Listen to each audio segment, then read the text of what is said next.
Our happy brain chemicals are not designed to be on all the time. Social comparison is a natural activity of the mammal brain. We're all looking for dopamine, serotonin, and oxytocin. We all have the ways that we learn to get them in our own individual past experience. We all need to create some healthy distractors that can compete with the unhealthy habit that we have. Welcome to the 1 Million Years of Joy podcast.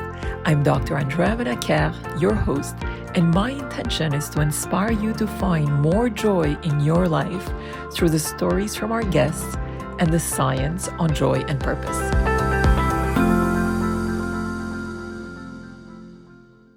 Loretta, welcome. It's such a pleasure to have you with us today. Hi, nice to be here. Loretta, your book, Habits of a Happy Brain, which I absolutely love, explores the brain's role in creating happiness. Can you explain how our brain's natural chemicals impact our daily happiness and how we can tap into these to live more joyful lives? Good question. Well, a simple but complicated answer is that our happy brain chemicals are not designed to be on all the time. Even though that's the impression that people have in the modern world, that somehow you were meant to have this constant flow of happiness, in fact, the happy chemicals are designed to be released in little drips, in little snippets, in very specific moments when you need that boost to take action to meet a survival need. And we can understand this when we know how they work with animals, because we've inherited both the brain chemicals and the core brain structures that manage them from animals. And it's just easy to see that they're not meant to be on all the time for no reason. So on the one hand, that's maybe a disappointment if you were hoping to just sit around and have an endless flow. But I find it rather joyful to say, oh, there's nothing wrong with me. I'm not missing out on anything.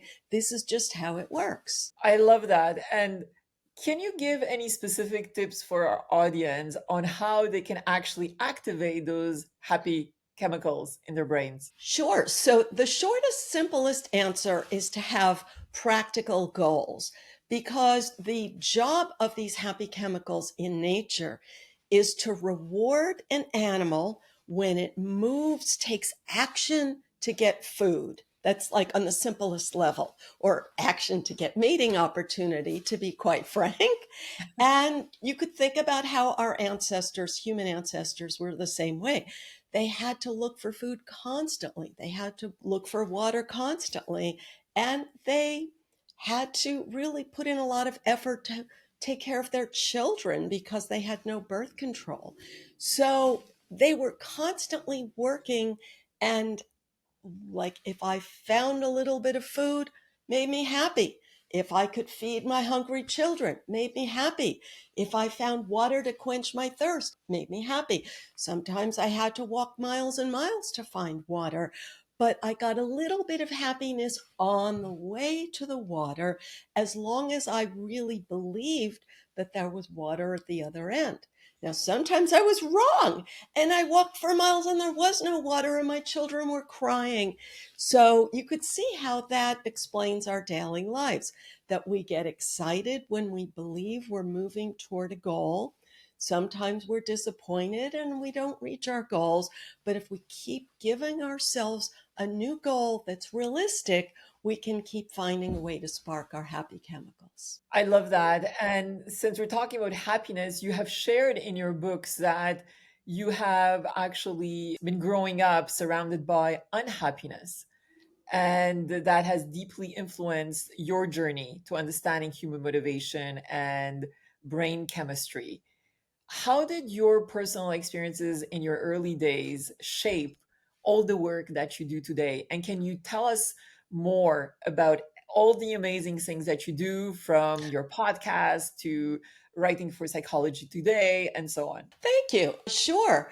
So, you know how Tolstoy said that happy families are all the same, but each unhappy family has its own story. I don't even know if happy families are all the same, but each unhappiness has its own story. But what I learned from the unhappiness around me when I was young was that it was learned. And I felt like, long story short, that people around me were choosing to be unhappy by insisting on unrealistic expectations and not letting go of them, and then being angry at the world for failing to meet their unrealistic expectations. So each individual may have their own unrealistic expectation, but they may have the same anger or pain or frustration because they think the world keeps failing to meet those unrealistic expectations. And those expectations are real physical pathways in our brain built from early experience, because that's how our brain is designed to work. It wires itself from early experience. So I'm not criticizing anyone for thinking this way. It's perfectly natural. And yet, then you end up unhappy. So you're better off understanding, okay, I'm wired to expect the world to look like my past experience and to reward me by whatever got rewards when I was a child.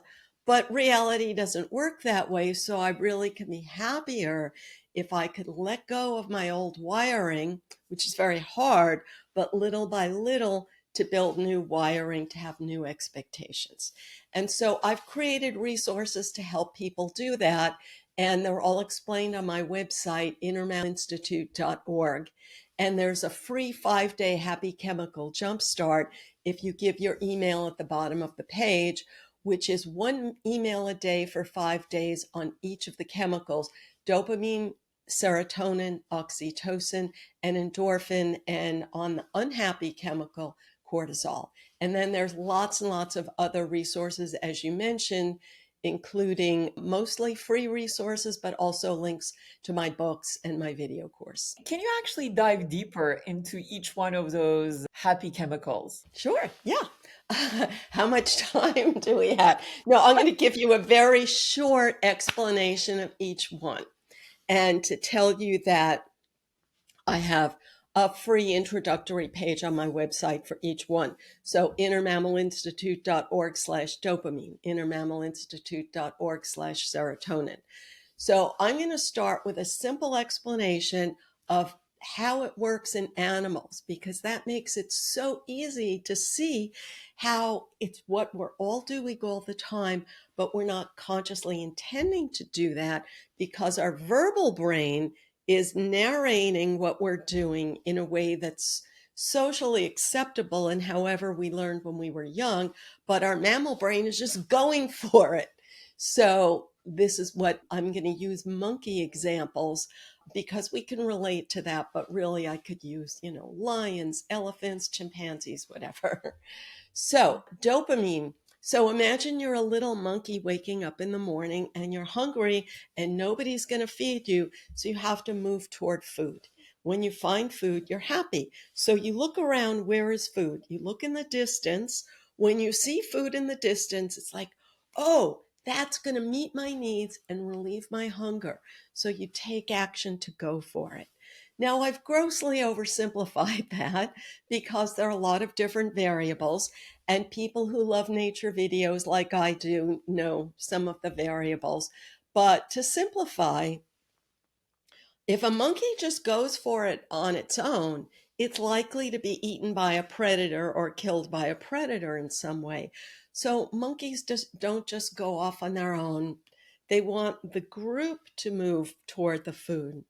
But that has problems too, because if they just go toward the group, the stronger individuals in the group are going to hog all the food and they're going to get nothing. And they're going to be left like on the fringes where they're still exposed to predators and not get any food. So they're constantly weighing and balancing. And this is what we humans are constantly doing. So you could see how, like, I want to go toward, let's say, a promotion at your workplace. And if a job posting is available, like, ooh, they're filling this new job, I'm excited. I want to take action toward that, whatever that action is, whether it's impressing your boss or filling in an application. And you get little bits of dopamine when you take each of those steps. But then there's the social rewards where you're comparing yourself to the other monkeys who are going to apply to that job. That's not dopamine, that's serotonin. When you think you have a little edge over the other monkeys applying to that job, or when you feel really good about the application you submitted, you're getting serotonin. But you notice that there are a lot of monkeys that have a better chance of getting that job than you do. And that's like really bad feeling, cortisol. That's the one down feeling. You're seeing that other monkeys are blocking your serotonin. And that triggers all your past experience with bigger monkeys blocking your serotonin. Like in high school, when every one of us had a crush and the person we had a romantic desire for liked someone else. And that wired in a bad feeling every single time we see someone else in a better position to get that reward, which, needless to say, happens every day. So that's why it's such work to manage this brain we've inherited. Now, one more chemical, oxytocin. So every mammal wants to be in a group. And we're all exposed to a lot of unrealistic beliefs about groups, like we all love each other and they protect us and we protect them. And that sounds nice, but if it were that easy, then we wouldn't all be so frustrated with our groups. So the bottom line is that in every group of monkeys, they all want to follow each other so they don't get eaten by a predator. And so they get help in finding the best tree with the best fruit. But then once you get to the tree, you're mad at your group because they're all pushing their way in front of you to angle toward the better fruit. And we can all see how this happens with the groups that we're in. So the first thing is to just understand this and accept this. It's like, this is inside me. I want to stay with the group because that oxytocin is, I want my group to protect me. But then I'm frustrated with my group because they're trying to get the serotonin of the one up position, but I want the serotonin of the one up position. And then I want the dopamine of finding the best tree with the best fruit. But maybe I think my group is going toward the wrong tree. So I really want to be brave and go toward some other tree with better fruit. So we all want to strike out on our own because that sparks more dopamine. So, how can we get all of them at the same time? It's not going to happen. So, we're all making decisions by gathering information and making our best judgment as to which happy chemical am I going to go for now, and then which one am I going to go for an hour from now, or after lunch, or tomorrow. So, that's a short answer as I can make it. I love that. And, this brings me to the idea of instant gratification that we often see in our world today. And I was curious if you could potentially share with us how people can differentiate between short term pleasure and long term happiness or joy. And what brain habits do you recommend to focus on deeper and more fulfilling levels of joy? Sure, very good question. So, in our diet, we're told that we need variety, like a little bit of everything. So, that's the short answer. So, I'm not saying to make instant taboo, but we can blend them with long term. And also, if you have the same instant gratification all the time, it doesn't even feel good anymore. So we need a variety of instant gratification. And the famous example I use of that is if you walk into a chocolate shop or a flower shop, the smell is so good that you think, oh, I'm in heaven. But then if you spend an hour in that chocolate shop, you don't even notice the smell anymore. So it's that smell of walking into the chocolate shop that you can only enjoy because most of your life is not in the chocolate shop. So that's just a simple example. Now, long term pleasure, again, it's complex. The kind of long term satisfaction that we're mostly exposed to in today's culture is, I'm going to save the world. But that leads to frustration too, because partly people want to save someone else, and then the person you want to save doesn't want you to save them. They want to make their own decisions. And also, many people really just want to raise their status because that's the natural, normal mammalian thing. So when they say they want to save the world, they really want to do that because it raises your status in modern culture in oh so many ways that we can all think of. So maybe in the end it's not really helping the world, but it's helping your status. But it's taboo to say that you want to raise your status, so you go off into this direction where you say, I only care about others because that raises your status. But then after all of that, then they don't make you king of the world, and then you're really angry because you think, oh, we did all these things to save the world and now the world doesn't appreciate me. So that path often leads to anger and frustration.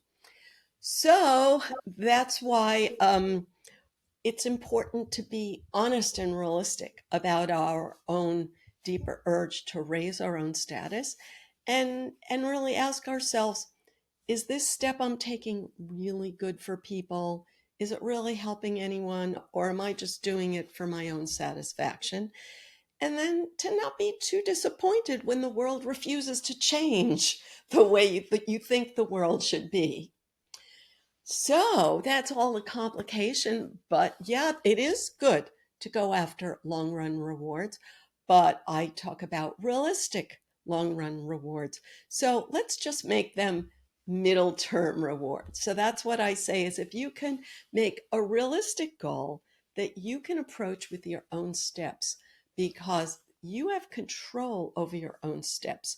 Whereas you don't have control over what the world does, be realistic, be in that middle ground, and have some short term pleasures each day, but vary them so you don't overdo any one short term pleasure that ends up being unhealthy for you. Wonderful advice. Thank you.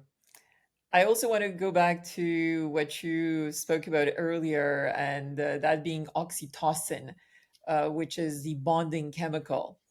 How can people use the science behind oxytocin to foster more meaningful connections with others, which could ultimately bring them more joy and happiness? So, the oxytocin research that's available on the internet is mostly done by people who have preconceptions about how the world should be. And then they're only reporting science that advances their agenda of how the world should be, and like ignoring the rest of the story. So, what I focus on is how it really works in animals. So, animals are often not nice to each other. And animals are often quite selfish in their groups. So, for example, if there's bonding in a group of animals, each animal is trying to push its way to the center of that group to get more protection from the predator, because the predator kills the ones outside the edge. So, that's just one example of how group bonding and selfishness go together. Another example is when you have a group, they fight over mating opportunity in hundreds of different ways, individual to each species. But there's extreme selfishness. And I mean, not just among males who, as we famously know, fight sometimes quite violently over mating opportunity, but females fight over opportunities to advantage their own offspring, because the mammal brain is produced by natural selection, which means whatever advantages your own offspring is what spreads the genes for a brain that does that. So the brain rewards you with happy chemicals like oxytocin when you do things that advantage your own offspring, even if you don't have any offspring and you don't want to have any offspring, and you're not consciously telling yourself in your own head. Which is why people look for bonding in so many different ways, but we could find that common core. Now, to get more practical about this, sex does trigger oxytocin, but If you have sex with strangers, let me just get right to the point in the interest of time, you get a lot of oxytocin all at once, and then you have none the next day. And if that's your only strategy, then your only choice is to look for another stranger, get another spurt, and have nothing the next day. Now, the other extreme of that is to look for a little bit of oxytocin with little bonding moments. But then you have people like who go to that extreme who are only trying to help other people who never reciprocate. And then they end up being angry that the other person didn't reciprocate. So again, it's just so important to understand how the mammal brain really works, and then we can find that middle ground. Very interesting. And when I think about the world that we live in, which is filled with so many specific challenges, mental health issues, and people looking at the world with so much negativity, what advice Yeah. would you have for individuals to find the positive in the challenging world that we live in? Very good question. Very good question. I'm tempted to combine that with the answer to the prior question, and I always use my poor husband as the example. So let's say that my husband has some fabulous qualities that give me joy, but then has other qualities that give me frustration. But let's say that there are infinite other people that I could be with, and they could give me an infinitely different combination of joy and frustration. So any path you choose is going to have certain things that you find rewarding and other things that are going to drive you crazy.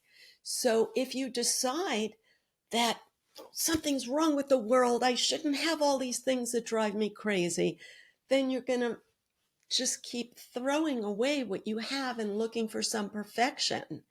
And then you're going to miss out and you're going to even be more frustrated. So instead, you hear it's like a cliche. We can focus on the positive and appreciate what we have. And you could maybe try to improve what you have. But, I've tried to improve my husband for a very long time, and I don't think it's a really good investment of energy.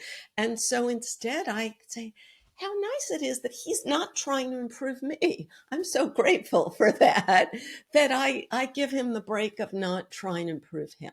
So if a person is not in a long-term relationship, then this can apply to other, whatever you're putting your energy in.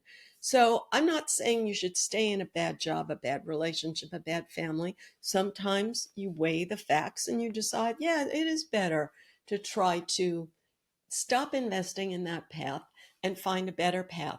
But there's not going to be any perfect path because our happy chemicals are not designed to be on all the time, because other people are always going to be mammals out for themselves, and we don't realize how much we are actually out for ourselves, and to just accept that. And I read a lot of history and I see how much worse the world was in the past, and again, that helps me really enjoy the life I have today. Beautiful. And I want to go back to what you mentioned earlier about the link between status and happiness. What advice would you have for individuals that no longer want to rely on external validation and comparisons and rather begin focusing on looking at who they are and how they're growing and evolving rather than, as you were saying with your husband, wanting to change other people? Or do you see what I mean? How can we optimally look less, to the outside world and more in our inner world to find joy in our lives? Great question. So, if I may say that I've written two books on this topic, so I'll give you a short answer, but if I may mention my books. So, one is called Status Games: Why We Play and How to Stop. And the other one is called I Mammal: How to Make Peace with the Animal Urge for Social Power. So, the first step is to understand again that this status urge is in everyone. So, not to hate yourself for it, not to hate others for it, not to hate society for it. But each of us has this status urge in our own individual way because it's wired in by early experience. So, I use the example that when I was young, everybody hated the person with a big car because it's so evil to seek status through having a bigger car. So I don't even know anyone who wants a bigger car. I just know people who hate others for having bigger cars. You know what I'm saying? So now it's this modern equivalent is to feel superior about your diet and nutritional choices, and then to hate people who don't have your superior diet and nutritional choices. So it's just another status game. So you could say, well, my status game is better than your status game, but it's still, sort of a status game. And so the way to stop it is so the first step is to notice that it's a real survival threat from the perspective of your own animal brain, to stop thinking that you're the one on top. So we really need to feel like, oh, I'm the one on top, because that's how the monkey gets food. If you stop thinking you're the stronger monkey, then your inner mammal thinks you're going to starve to death. So the first step is really to say, oh, I need to feel like I'm smarter than everyone else and I'm better than everyone else, because your inner mammal needs that. So you have to sort of go through that step of finding that within yourself, and then to say, oh, that's just an old mammalian pathway. And then you can sort of give yourself some other way to still feel like, oh, but I'm still a little bit superior, but at least to do that in a way that's not bad for your health and bad for your mental health. So the simple example is, first, there are people who think, I can hold my alcohol better than everyone else. So then they drink too much. Then they finally stop drinking, but they stop drinking by people who think they're superior to everyone else because they've stopped drinking. But that social group is, they're always bitter and angry at the world. So then, when you see that, then you can maybe connect to people without having to hate a common enemy. But it's so hard because that's how mammals connect, is by hating a common enemy. Animals group together when a predator is chasing them. And so we all persuade ourselves that a predator is chasing us because that creates a warm and fuzzy group. So we can know that we're doing that when we're doing it, so we don't have to really hate everyone else. How can our listeners cultivate healthy self esteem? Good question. So, again, to find ways to give yourself permission. It's okay to feel good about my own survival skills, because that's really what your inner mammal cares about. Your inner mammal is always worried that it's going to starve to death and it's not going to get any mating opportunity. And that's sort of realistic to worry about that, because your brain is created when you're young. You're the little mammal and you really do risk starving to death and not getting any mating opportunity. And again, I think the best thing is to watch nature videos to see that the little monkey really is at risk, and our brain is formed during those years when it's like, oh, it's just little me against the world. When we realize that that little me feeling is a real physical pathway in the brain, and I have to create new pathways by feeling confidence in my own survival skills. And that's hard to do because the world really is full of people who are stronger than me and smarter than me and richer than me and whatever. So we all have to focus on this one little thing that I feel good about and this other little thing that I feel good about. Very nice. Do you see a difference, or do you believe there's a difference between happiness and joy and how it is experienced at the level of the brain? Oh, good question. So, infinite, as you know, there's like infinite people who are not just talking about this, but like fighting about this, right? And they use all of this, $1 million vocabulary to fight about it. And so you talked about happiness versus joy, but as you know, people have all this other various vocabulary to fight about it. And I'll just mention some of the vocabulary that people use in different sub corners of the world. So one of them is they talk about emotions versus feelings. And oh my gosh, I can't, like, I don't participate in those conversations, but I really sympathize with people who do, because, like, you can't get your college degree unless you not only participate in that discussion, but you take the right side of it, you know? So before that, there was a discussion between eudaimonia and what's the other one? I forgot. Daimonia? I forgot. Oh, there's the other word. Well, it's like goes back to Socrates or Aristotle, where he's like this Hedonic, yes, I think it's hedonic hedonia versus pneumonia. eudaimonia. Thank you. So EU, it means good. So this is the good way to feel versus the bad way to feel. But I'm skeptical about that because we're surrounded by so many people that tell us that diet and exercise is the way to feel good. But after I spent, like, I'm old enough that I've lived through like a decade of this theory and a decade of that theory and a decade of that theory. I spent a decade around the diet and exercise people, and I perceive they seem like just as miserable as everybody else. They just obsessed endlessly over their diet and exercise choices. So I think we're all looking for dopamine, serotonin, and oxytocin. We all have the ways that we learn to get them in our own individual past experience. We all overdo the ways we learned in the past. And we all could benefit from giving ourselves a variety of ways to get them. So, like a variety of paths to dopamine, a variety of paths to serotonin, and a variety of paths to oxytocin, so that we don't overdo any one of them.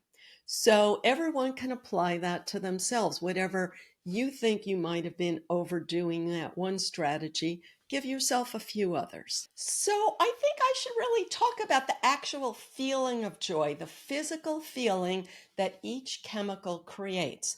Because as much as we could say with our verbal brain, and we want the feeling because the chemical really does feel good, but the distinction between the three different types of good feeling is useful to understand. So, dopamine is the feeling of meeting a need. Now, none of us go around saying, oh, I want to feel good about meeting a need.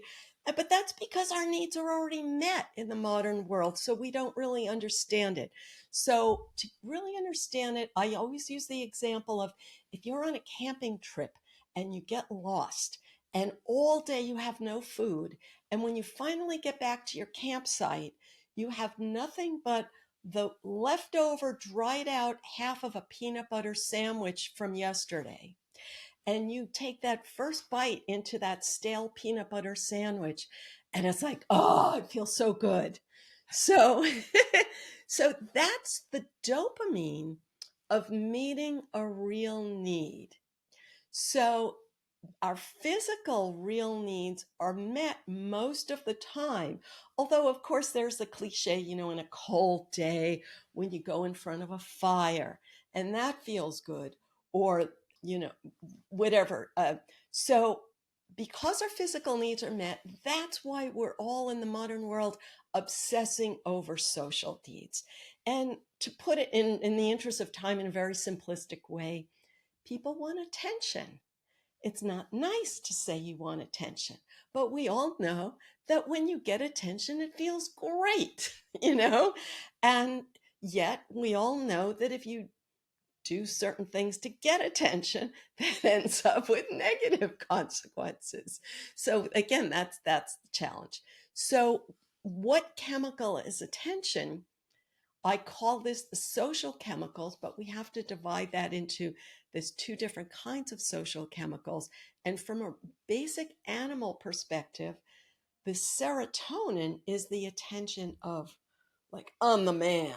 I'm good, like I did something good, and people are seeing that. So even though we're supposed to respect ourselves and not just crave the recognition from others, it's a real natural thing to crave recognition from others, because let's say that in the monkey world, if you just think you're hot stuff but you're not, then you're going to get killed, We can't get that feeling every minute, every day of other monkeys thinking we're hot stuff. But we do need to acknowledge that that is a good feeling. So, a safe example of that I use is, let's say I'm playing poker with you or Scrabble, and I need a certain card or a certain letter. And I grab a card or a letter, and that's random. I don't have any control over it. But when I get that card or that letter and I get what I needed, and now I think I'm going to win. And we all know that that feels good. So even though it's fate and it's random and it's not nice that I just want to beat you in this game of poker or Scrabble, and yet it feels good. So that's a real physical feeling caused by the chemical serotonin. And it feels so good in that moment that it wires the brain to seek more of that chemical, which is why one person wants to play poker again and again, and another person may just play solitaire again and again because they learned to get it from playing solitaire. And another person may rob banks to get it again and again. So that's the serotonin piece.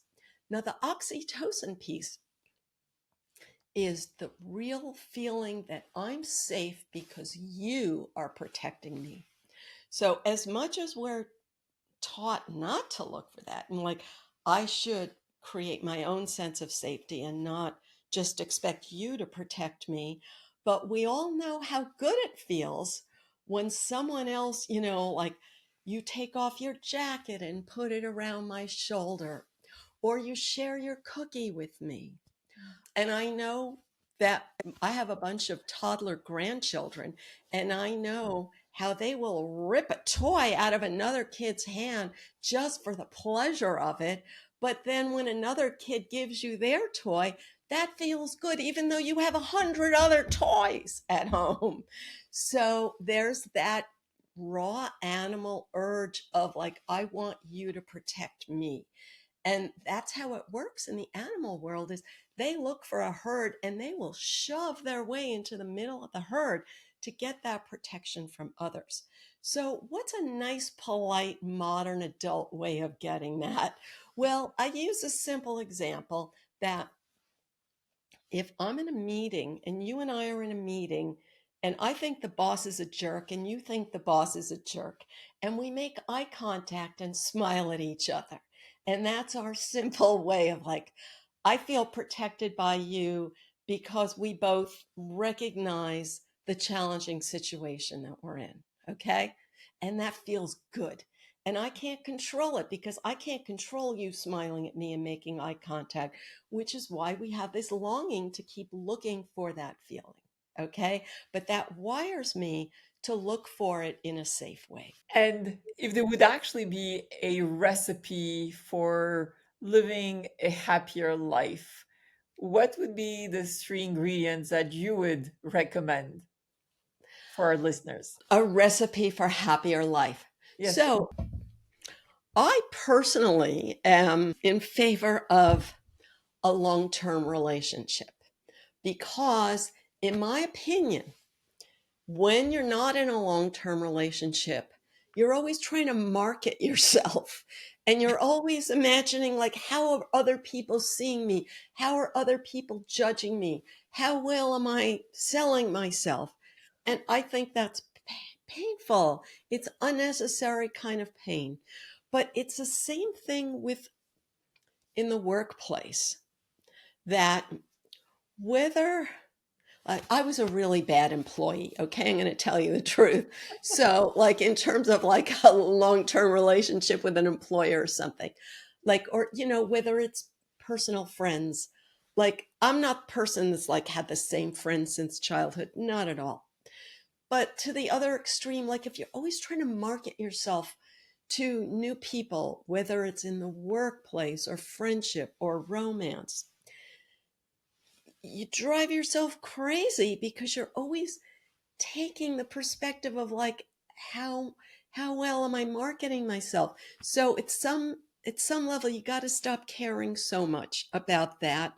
But then you can't like I don't care at all and then I never have anybody in my life. So again, there's like a middle ground.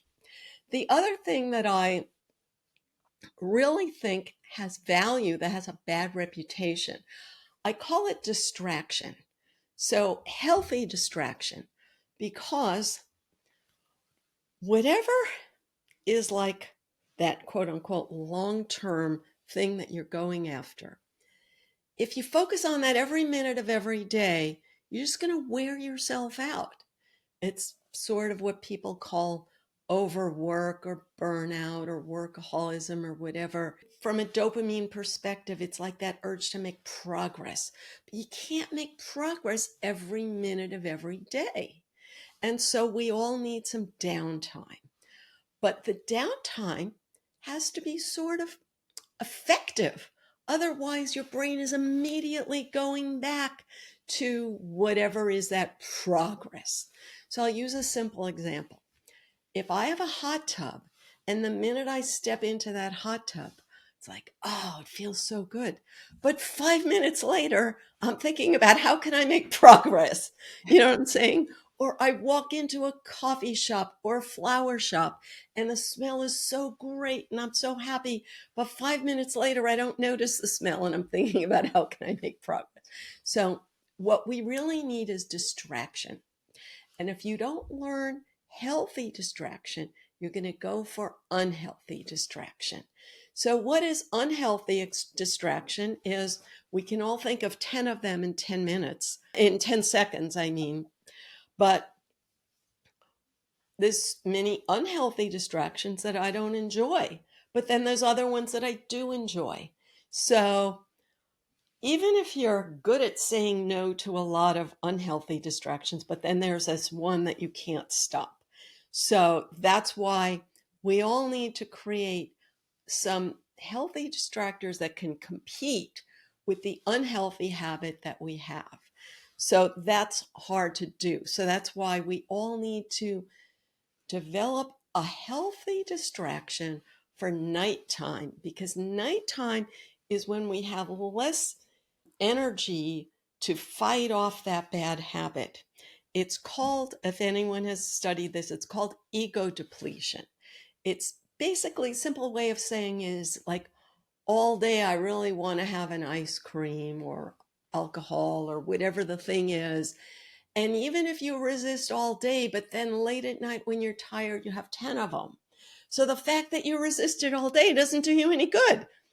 So you need a really strong distraction habit for that one moment of weakness.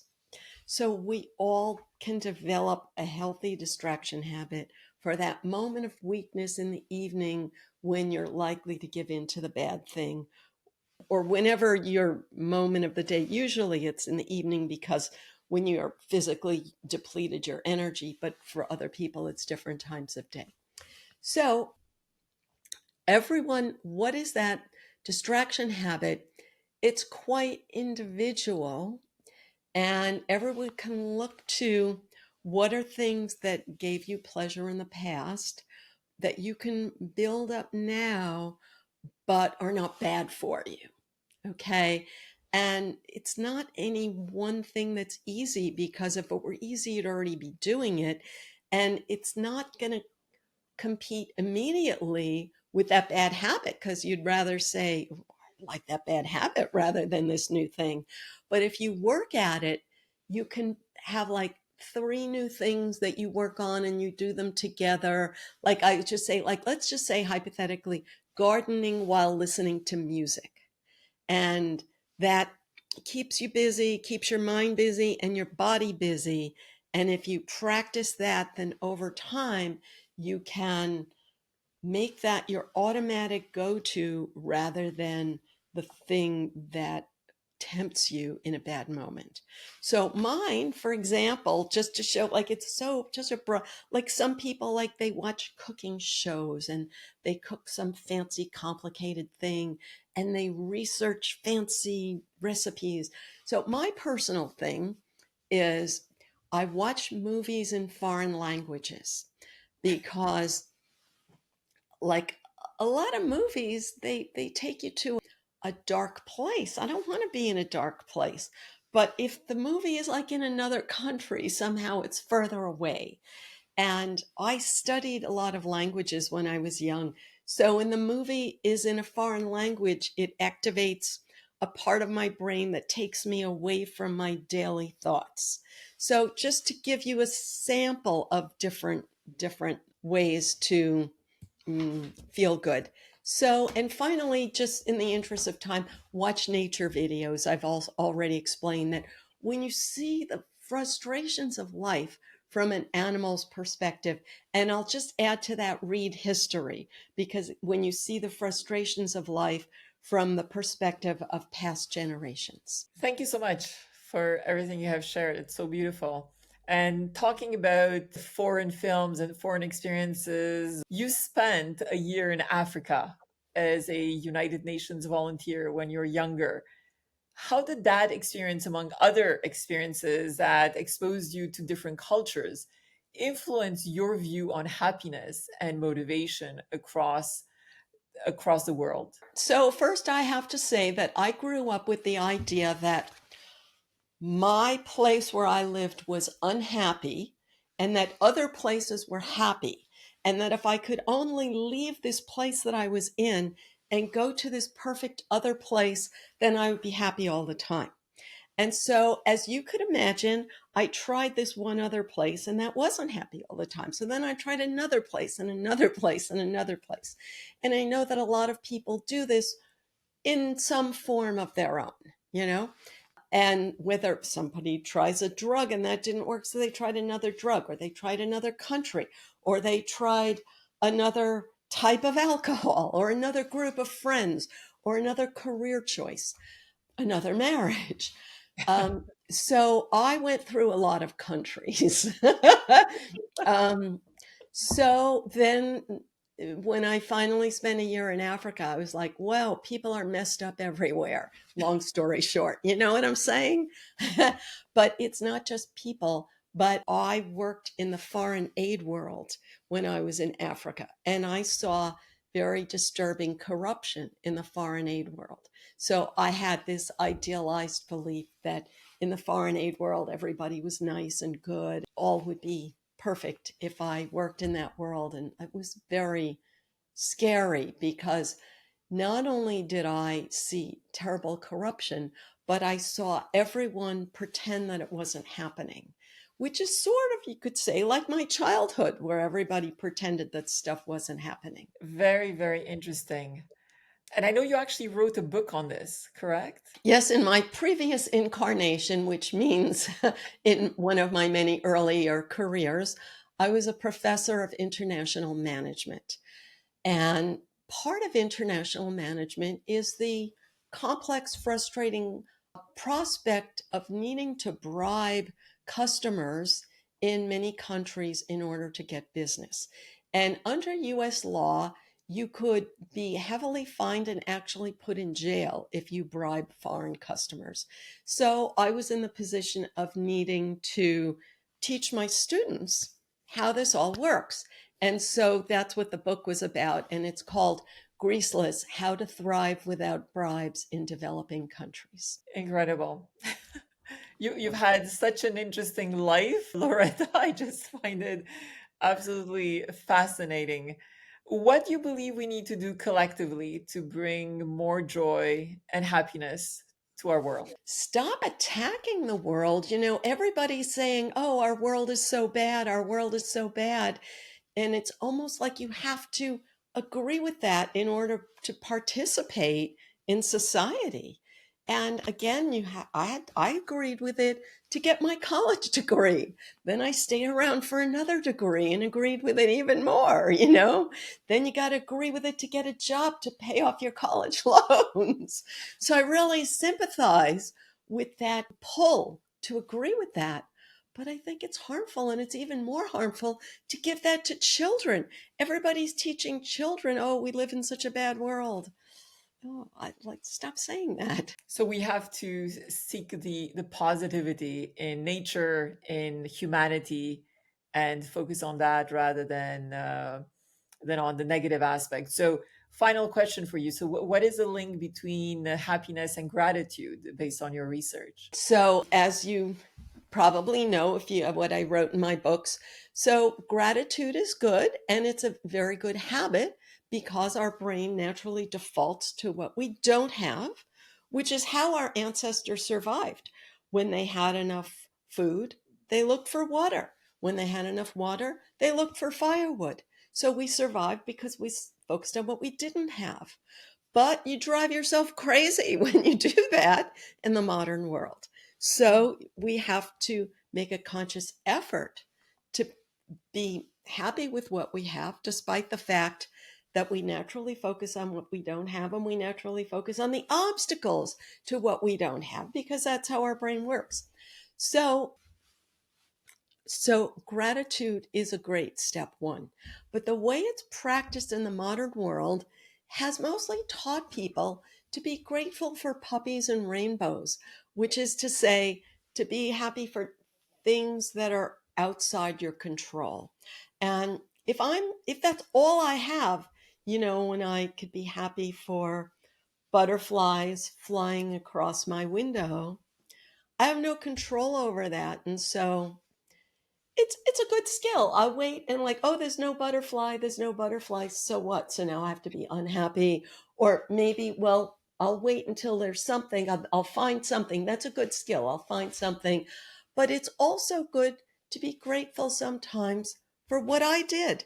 Like, oh, I'm grateful to myself because I figured out an effective way to use my skills in a difficult situation in order to create some positivity in my life despite the inevitable frustration of life. Wonderful advice. Any final thoughts or words of wisdom for our listeners in terms of living more joyfully? Sure, I always talk about social comparison. So, Mhm. social comparison is a natural activity of the mammal brain. Everyone compares themselves to others because, as you know from nature videos, if you aren't aware that there's a stronger monkey next to you, then you may push that stronger monkey to get to food, and they're going to bite you, and you may get paralyzed from the bite and starve to death. So every mammal is constantly comparing themselves to others and feeling bad when they see themselves in the position of weakness. So then they look for some way to be in the position of strength. But if you go through life just feeling stronger than other people, then you become a sort of a jerk, right? So nobody wants to be a jerk. So again, like, what's the middle ground between poor me, I'm a little monkey, and I'm a big monkey, so get out of my way. It's hard to find that middle ground. So the first step is to first be aware that you're doing it, and then the self-acceptance that everyone is doing this because our brain evolved to do that. And the way to sort of accept that we're doing that, which is so hard, I say to see it in nature videos, but the modern nature videos don't show that. So I learned that from the older nature videos. So I have a page on my website, innermammalinstitute.org/serotonin, because that's where we're looking for the serotonin to be in the one up position. And I have some links to that on my serotonin page. Wonderful. Loretta, it's been such a pleasure to speak with you today. Thank you so much for all the wisdom you have shared, and look forward to reconnecting soon. Sure, I'd love to. Please keep in touch, and thanks for the great questions.